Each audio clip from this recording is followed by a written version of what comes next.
29 तारीख़ गुज़िरियल महीने जी 29 जुमड़ाऊ में मोज़िन जट जे घरां गोल्ड चोरी थियो हो, 9 तोला अबाउट, ऐं जवाबदार आमिर खे गिरफ़्तार कयो आहे ऐं उहो सोन 9 तोला रिकवर कयो आहे ऐं वधीक बक़ाइदा जांच करे जवाबदार खे चालान कयो। सर केतिरे जी चोरी थी टोटल?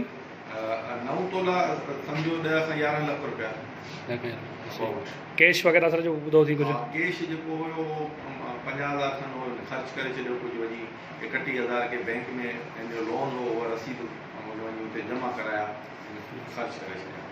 सर ही चोरी जी वारदात ॿुधो थी पए त माना हिन जेको आहे डुप्लीकेट चाबी ठाराए वग़ैरह कुझु हुयो?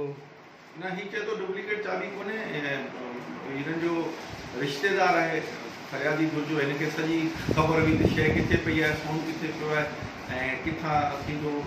अनलॉक हुया जेके दरवाज़ा, हिन जे चवण जे चाबी न हुई, दरवाज़ा अनलॉक हुआ।